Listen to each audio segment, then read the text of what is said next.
षटतिला एकादशी व्रत की कथा। एक समय तालव्य ऋषि ने पुलस्त ऋषि से पूछा कि हे महाराज, पृथ्वी लोक में मनुष्य ब्रह्म हत्या आदि महान पाप करते हैं, पराये धन की चोरी तथा दूसरे की उन्नति देखकर ईर्ष्या करते हैं, साथ ही अनेक प्रकार के व्यसनों में फंसे रहते हैं, फिर भी उनको नरक प्राप्त नहीं होता। इसका क्या कारण है? वे न जाने कौन सा पुण्य करते हैं जिससे उनके पाप नष्ट हो जाते हैं। यह सब कृपा पूर्वक आप कहिए। पुलस्त मुनि कहने लगे कि हे महाभाग, आप मुझसे अत्यंत गंभीर प्रश्न पूछ रहे हैं। इससे संसार के जीवों का अत्यंत भला होगा। इस भेद को ब्रह्मा, विष्णु, रुद्र तथा इंद्र आदि भी नहीं जानते, परंतु मैं आपको यह गुप्त तत्व अवश्य बताऊंगा। उन्होंने कहा कि मास माघ लगते ही मनुष्य को स्नान आदि करके शुद्ध रहना चाहिए। इंद्रियों को वश में कर काम, क्रोध, लोभ, मोह, अहंकार, ईर्ष्या तथा द्वेष आदि का त्याग कर भगवान का स्मरण करना चाहिए। पुष्य नक्षत्र में गोबर, कपास, तिल मिलाकर उनके कंडे बनाना चाहिए। उन कंडों से 108 बार हवन करना चाहिए। उस दिन मूल नक्षत्र हो और एकादशी तिथि हो तो अच्छे पुण्य देने वाले नियमों को ग्रहण करें। स्नान आदि नित्य क्रिया से निवृत्त होकर सब देवताओं के देव श्री भगवान का पूजन करें और एकादशी व्रत धारण करें। रात्रि को जागरण करना चाहिए। धूप, दीप, नैवेद्य आदि से भगवान का पूजन करके खिचड़ी का भोग लगाएं। तत्पश्चात पेठा, नारियल, सीताफल या सुपारी का अर्घ्य देकर स्तुति करना चाहिए। हे भगवान, आप तीनों को शरण देने वाले हैं। इस संसार सागर में फंसे हुए लोगों का उद्धार करने वाले हैं। हे पुंडरीकाक्ष, हे विश्वभावन, हे सुब्रमण्य, हे पूर्वज, हे जगतपते, आप लक्ष्मी जी सहित इस तुच्छ अर्घ्य को ग्रहण करें।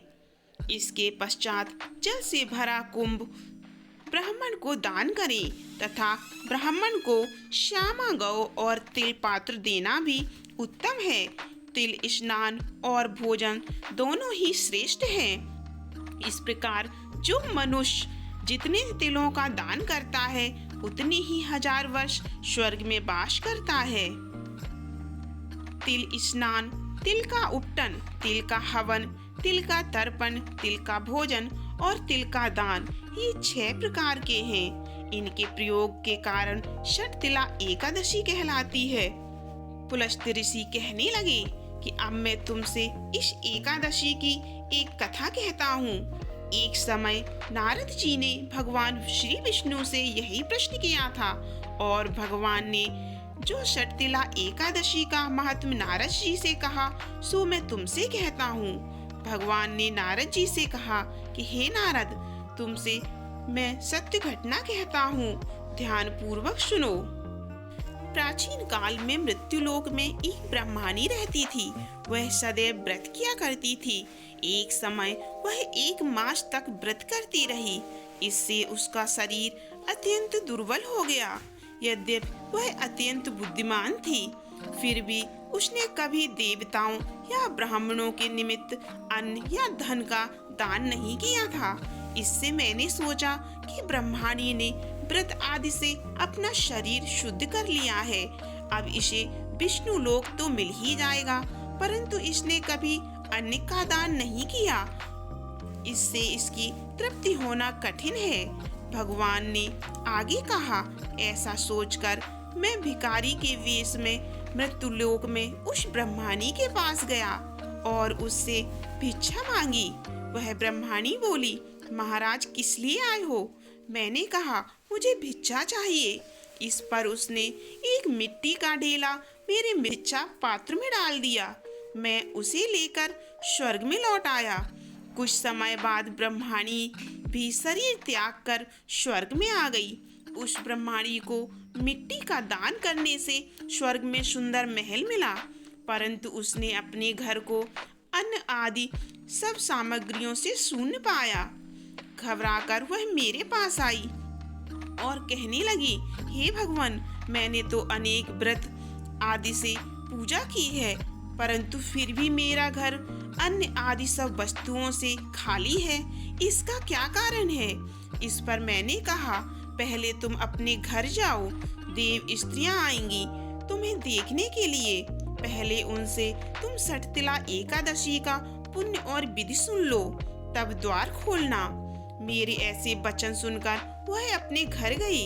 जब देव स्त्रियां आईं और द्वार खोलने को कहा तो ब्रह्माणी बोली, आप मुझे देखने आई हैं तो सठतिला एकादशी का महात्म मुझसे कहो। उनमें से एक देव स्त्री कहने लगी कि मैं कहती हूँ। जब ब्रह्माणी ने सठतिला एकादशी का महात्म्य सुना तब द्वार खोल दिया। दिव्यांगनाओं ने उसको देखा कि न तो वह गांधर्वी है और न ही आसुरी, वरन पहले जैसी मानुषी है। उस ब्रह्माणी ने उनकी कथा अनुसार सठतिला एकादशी का व्रत किया। इसके प्रभाव से वह सुंदर और रूपवती हो गई और उसका घर अन्न आदि समस्त सामग्रियों से युक्त हो गया। अतः मनुष्यों को मूर्खता त्याग कर सठतिला एकादशी का व्रत लोभ न करके तिल आदि का दान करना चाहिए। इससे दुर्भाग्य, दरिद्रता तथा अनेक प्रकार के कष्ट दूर होकर मोक्ष की प्राप्ति होती है। अब आज की कथा यही समाप्त होती है। आप जल्दी से मेरे चैनल को सब्सक्राइब कर लीजिए और मेरी वीडियो को लाइक जरूर कीजिएगा। फिर मिलते हैं अगली कहानी में।